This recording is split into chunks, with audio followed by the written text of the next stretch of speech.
Aku menceritakan mengenai dustaku pada sang penulis. Ia membaca tiap kata yang kumunculkan dari ujung mataku yang tak bisa diam. Kulihat si penulis itu terbahak-bahak membaca prologku. Ditandainya di halaman ke-47 dan sesekali masih menyisakan tawa renyah di ujung bibirnya. Tiba-tiba ia mengernyitkan dahi. Terlihat sedikit khawatir. Patahnya memang belum seberapa. Belum juga berkeping-keping dan masih bisa disusun dalam urutan abjad Latin. Si penulis berkata, "Aku mencoba mendalami tiap kata dari diksi-diksi yang kau susun melalui matamu." Kembali aku memecahkan keheningan yang hati telah bangun dengan bata-bata tua.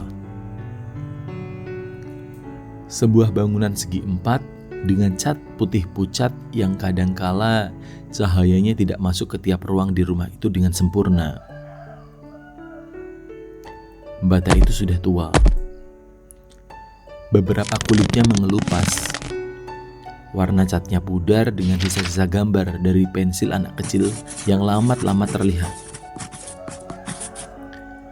Memang bukan rumah bagi semua hati yang sedang patah, tapi setidaknya ada satu loker warna abu yang kuncinya masih bisa dipakai. Aku simpan secari kertas di tiap-tiap akhir pekan menuju minggu dengan tulisan tegak bersambung di loker itu. Suatu saat, loker itu akan dibuka oleh orang yang tepat. Pada siapa sebenarnya hatiku bertanggung jawab? Selain pada suara malam di ujung hari dan terik di siang hari, ia tak tahu kemana arah tujuan. Pertanyaan itu mendadak muncul di antara hening 2/3 malam.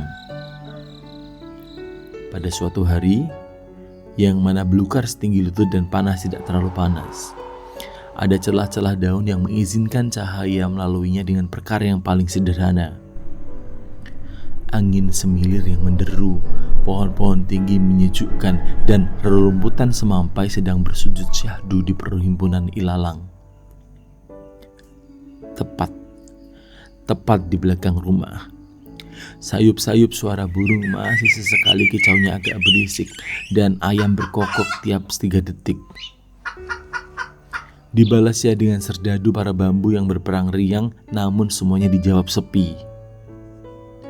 Aku menyimpuhkan harap pada alam, jika berkenan maka terima kasih, jika tidak maka cerita ini terus kulanjutkan.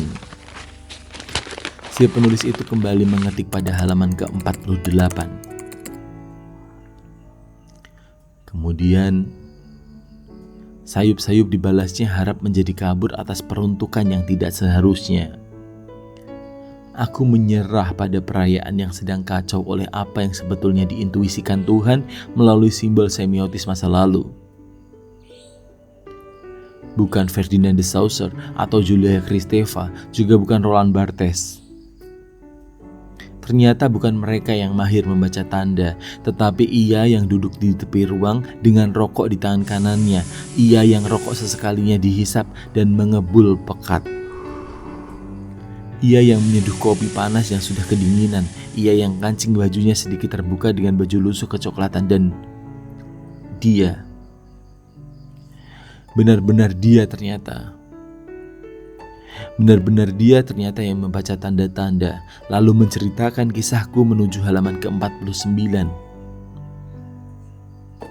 Aku pernah berjalan di belakang lelaki itu. Aku melirik pada naskah A4 yang diketiknya. Ia memulai kisahku dengan 4 kata permohonan yang menyakitkan.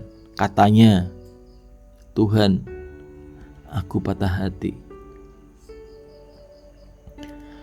Ternyata, setelah sekian lama aku baca buku-buku kristikus sastra, ku terjemahkan dari bahasa Prancis ke Indonesia, ku hafalkan tiap kata dari halaman ke halaman, dan ku eja perlahan-lahan. Semuanya keliru. Pria ini yang benar. Pria beraroma rokok ini yang tepat menuliskan kata-katanya. Tuhan, aku patah hati. pada malam sebelum pagi, pada senja sebelum gelap, dan pada sayup sesudah subuh, pada hujan sesudah gerimis yang ramai. Tuhan, aku mendendangkan nyanyian di telinga umat-Mu yang kurindu melalui doa. Apakah sehina itu aku yang memuja dengan rasa yang seadanya ini? Meski malam berlalu dan pagi mulai menyuarakan mimpi yang baru selesai ditiupkan pada ruhku yang tertidur.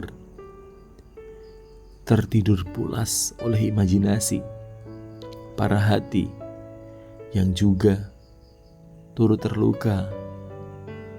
Gelap saat itu, nyanyian kesedihan dilantunkan oleh Ia yang berkuasa atas hati yang sepi. Semua terdengar langkah kaki angin yang perlahan langkah, mendekat, menjauh sesukanya. Di ujung timur, sesekali cahaya menyuap dengan cara yang paling mudah ditebak. Di kejauhan, langit memanggil ujung daun rimbun itu untuk menari dan sesekali bersembahyang. Ia berkata, dupa-dupa telah dinyalakan. Sedikit-sedikit ujungnya berubah menjadi abu. Tuhan, aku patah hati dan lukanya tidak main-main. Jika nanti sembuh, semoga sembuhnya tidak sebentar.